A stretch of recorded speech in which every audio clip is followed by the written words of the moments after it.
Were you able to hear the conversation that Joe and Becky and I were having earlier? Because one of the things that I think people are having a very hard time understanding is the way the markets are thinking about this, and that a lot of the headlines and there's a criticism, I will say, at the media by some people who think that this is what they call panic porn.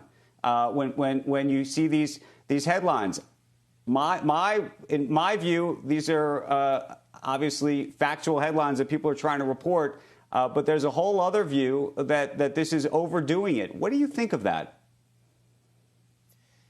Well, look, I think there's people who cling to what I would call a false narrative that somehow this is overblown. COVID isn't a big deal.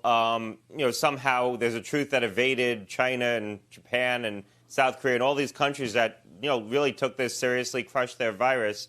I think the reality is we are showing improvements against the disease. We are preserving more life. We're treating people better. But this is still a very deadly pathogen, and it's still going to claim a lot of lives. Even if we cut the case fatality rate in half, which is possible with some of the treatments and the innovations in care that we've introduced in the last couple of months, if we infect twice as many people, we're right back where we started from. And so this is still something we need to take very seriously and control. And right now, the epidemics are largely out of control in the South. There's some private modeling floating around that said that the states in the South, Texas, Arizona, Florida, could peak sometime in the next 3 weeks.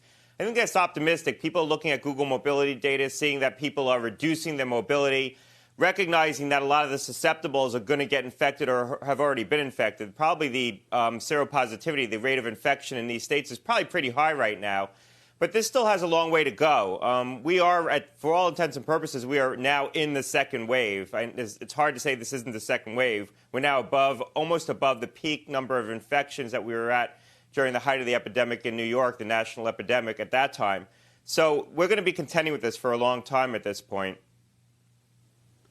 But to the point about the economy and reopening and schools reopening, do you believe that now that we're in this second wave, it's going to change the path, if you will, of the economy? It's going to change the path of reopening? I think it's going to change consumer behavior, and that change in behavior is also what's going to ultimately be a backstop against the epidemic. We're not going to shut down. The people don't want it. The politicians don't want it. But people who are susceptible and vulnerable are withdrawing and protecting themselves, doing a better job of that. That's not going to persist if this infection continues to spread. But we are seeing that happen. I don't think that there's going to be sort of deliberate decisions to shut down. As far as schools are concerned, I think it's going to be very hard for states that have epidemics right now to reopen their schools in the fall, tragically, because those decisions are made locally. Even if the governor sets out to open schools, local boards aren't going to want to open schools against the backdrop of an epidemic. The governor can override the local school board districts in many states, but they're not going to want to do that, because what you'll have is a situation where wealthier districts will have the resources to do that, to not adhere to state mandates.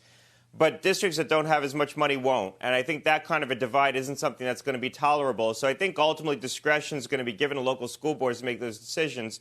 And in localities where you see epidemic spread, people are going to be uncomfortable about sending kids to school. You're not going to want to put them at risk. Even if you adhere to all these arguments that kids are less vulnerable and they're not as efficient in spraying the virus and they don't get as sick, they are vulnerable. They do get the virus, maybe on a less prevalent basis. They do get sick, again, on a less prevalent basis, not as commonly. And so parents are going to be reluctant to open schools and risk epidemics in the schools as long as this is spreading in an epidemic fashion in some of these states.